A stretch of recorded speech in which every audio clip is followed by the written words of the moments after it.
fighting about money. I just feel like singing biz and marriage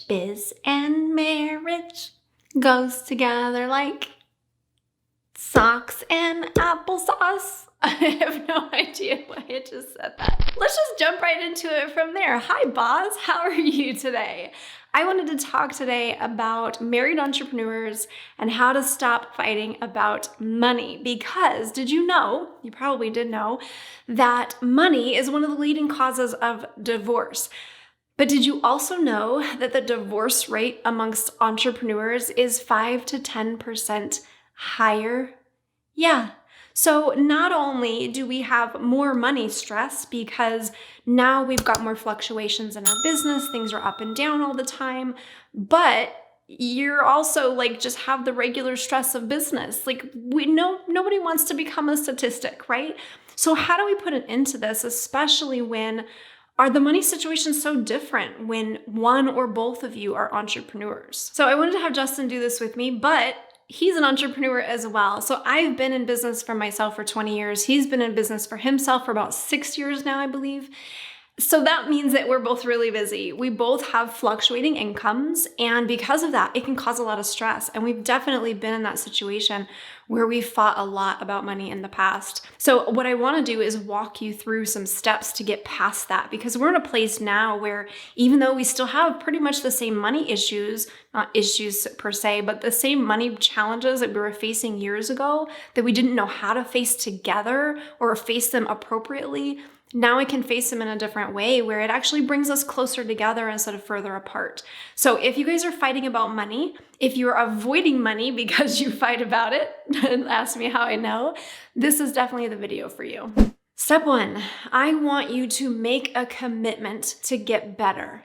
I want you to get better at 2 things, or commit to getting better at 2 things. The first, I want you to commit to getting better about not fighting about it, right? Like when the argument starts, I want you to make that commitment to do whatever it is you have to do to divert. If that means walk away, take a break, be silly, have sex, whatever it is, stop fighting. Make that commitment to stop fighting. But not only that, I want you to also make the commitment to just get better about money. So many fights about money just come down to not understanding it, having a lot of fears around it, not having the skills necessary for it. And so it creates a lot of tension, and we take that out on the person that we're closest with. But notice what I said here. I said commit to getting better, not being perfect, because you're not going to be perfect. You're going to make the commitment and you're still going to fight. But what I want you to be looking for is, are we making progress? Are we trying new things to try to divert this argument, or try to shift our mood, or try to shift the way we're communicating with each other? Is there progress, not perfection? That's what you're looking for. That's what you want to make a commitment for. Not to change overnight, not to expect changes from your partner overnight, but just commit to slowly getting better at this, even if it takes years.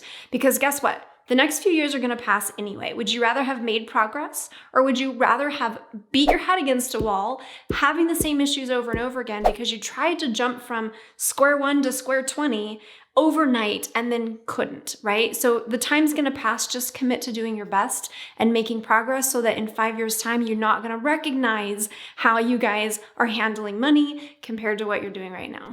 Step 2, I need you to set goals together. Whether or not you are in the same business together, whether or not one of you has a business and one works, you have separate businesses, whatever it is, you need to set goals together. You need to set financial goals together, savings goals together, retirement goals together, lifestyle goals together. Because if you're not on the same page with what you want, then everything you're doing around money being the resource to get you what you want, you're going to be butting heads around it. This is so important that you sit down and talk about what do you want, but not only what do you want, why? Why are those things important to you? Why is it important that you make a certain amount, retire by a certain age, have a certain amount in savings? Why do those things matter to you? And this is about communication. So don't go in and say, this is the goal and you need to get on page with it. That's not what I'm talking about here. I want you to talk about why it's important to you. And then I want you to actually listen to your partner and what's important to them and why it's important to them. And just communicate, like go into it curious. Where do we match up on this? Where do we not match up on this? Like what can we find that would work for both of us? Just going into this as a collaborative effort, not as this person's against me or this person's not supporting me, even if they're not. Now, here's the thing. They might not be supporting you right now, but that doesn't mean they won't support you. Part of the way that you create support in a relationship is just by talking about what you both want and making sure both of your needs are getting met. Your partner will not support you if their needs are not also being met by the goals that you're setting. I would love to hear from you on this one. Comment below and let me know what your money goals are and how much of the page is your partner on with you. Are they fully on board? Are they on board but not really on board, like not totally in it? Or are you guys totally on different pages? Step number 3 is to learn new skills together. Now, this doesn't mean you have to learn everything together, but I do recommend as much as possible. Take the same classes, read the same books, watch the same videos, learn the same things so that you're on the same page when it comes to skills. Again, like I mentioned before, so many money fights are actually about a lack of skills. We don't have the skill to make the right choices or to make the choices in the right way or do the right things with our money. And so it creates a lot of tension, it creates a lot of stress, and we end up butting heads, taking that out on the person that we love. If we can commit to increasing our skills, our knowledge, we're going to also increase our collaboration, our communication. We're going to make sure we're on the same page with things. We're going to be able to help each other out, support each other. It's going to bring you closer together. The more you feel like you are like toe to toe, like really on the same level with somebody in terms of what it is you're doing or how you need to do it, the more it's going to make sense. So for instance, when we were trying to figure out investments, like I had no idea what we were talking about. He had no idea what we were talking about. One of us started to learn something and then we'd try to explain it to the other person and they would just get frustrated and it would create a fight. But when we actually stopped and we would research things together, we would read things together, we would just set aside time, create a money date to be able to set aside time to just talk about money or talk about the skills that we're learning. It got us on the same page. We could talk through things, ask questions, and really coach each other to that place of confidence and competence when it came to money, which meant we were no longer taking out our lack of competence, our frustrations, or feelings of inadequacy, or our fears on the other person. Which leads us into step number 4. Set aside time for regular money dates. Now, we first learned about money dates in the book, The Art of Money. I talk about this in another video about money mindset books you definitely should read. I definitely recommend reading this one. This was, I think, my number 2 money book to read. She talks about money dates in here, and she really talks about them a lot in terms of just like sitting down with yourself or with your significant other and making this a fun date where you talk about money, you work on your money, you do whatever it is related to your money. What I do want to say though is that I recommend you start slow. I don't recommend having a money date when you're trying to do taxes. That's not a good first date for anybody. I really want you to consider your first money date what we were talking about before, where you're talking about your goals. You're talking about how much money would really feel good. Maybe you're talking about your money story, your money histories, how you feel about money now, what your worries and concerns are. And just go into this lightly, go into this slowly. Don't try to figure everything out, but just set aside time to start changing your relationship together where money is involved. So if you guys have the habit of constantly fighting about money, it's a habit, right? Like when you get into a certain role, it's easy to slip into that role. You sit down to work on your budget and it's really easy to start arguing because you always do that thing. You sit down to work on your budget, something gets said or seen, and then you start arguing. Like that's the habit. We need to break that habit. We need to break that connotation and start creating something new and sexy and enjoyable and fun and interesting where you can learn about each other, where you can discuss things, where you can daydream, where you can learn new skills. All of those things can happen in money dates. So whether you're doing this once a month to start, whether you do it once a week, maybe it's for just 20 minutes, you go for a walk and you talk a little bit about money, just like remove the stigma, remove the taboo, allow the two of you to get really comfortable around money before you go in and you start working on your budget or paying your bills or doing your taxes.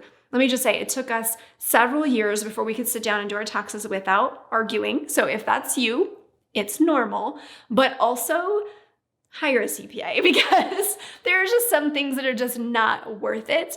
And that's one of them. That's one of those things that will always save you money, will always save you energy, and will likely save you from a divorce, because taxes is where it's a lot to learn. All of your feelings of inadequacy are going to come up. All of your fears are going to come up. A year's worth of bad mistakes or challenges is going to come back up to the surface. Like, it's not fun. So do what you have to do to keep your books in order so that you can just like hand it off to a CPA and not even have to think about it. Trust me, marriage saving advice right there. If you are already having money dates, will you drop a comment below? Let me know your favorites, what you do, where you do it, how you do it, what's working for you guys, not just for my benefit, but for everybody watching as well. Step number 5 is to recognize in order to reconcile. So what does that mean, Tara?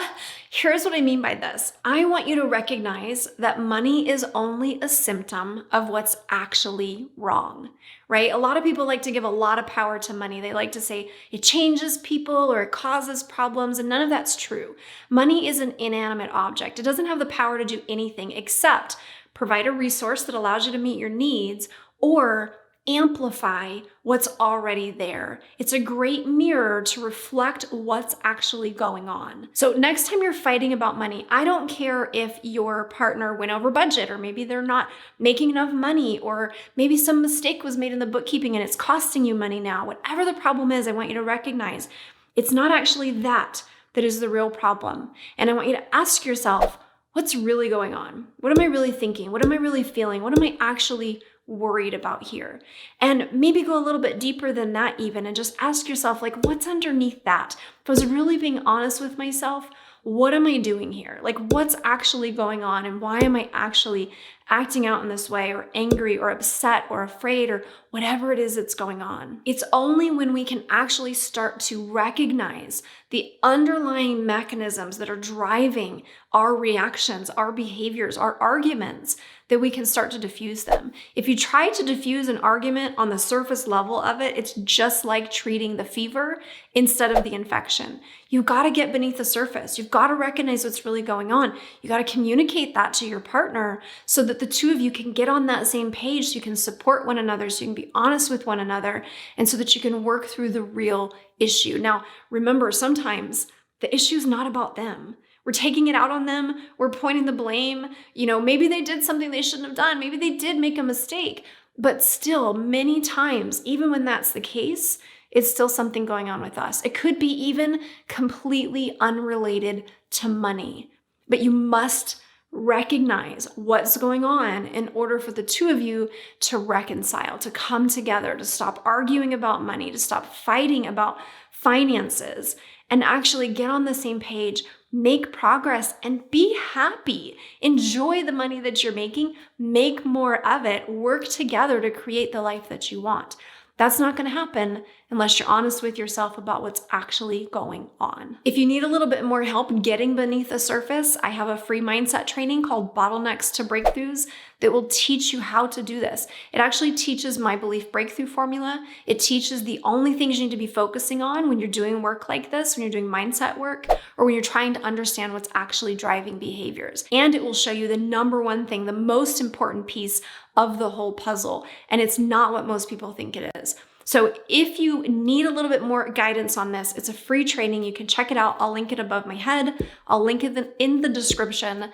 I highly recommend you start there just to give yourself an idea of how to get started in this, what's actually happening, what's beneath the surface, so that you can start doing the work you need to do around money and in your relationship. By the way, if you're brand new here, my name is Tara Wagner. I'm a belief breakthrough coach helping female entrepreneurs to crush their goals, not their soul, by getting their heads, their hearts, and their habits, both personal and professional, straightened out. So if that sounds like your jam, be sure to hit subscribe, hit the bell for notifications, give this video a thumbs up if you found it helpful, drop me a comment introducing yourself, letting me know your takeaways or your questions, and check out the other videos linked below to help you do more of the same.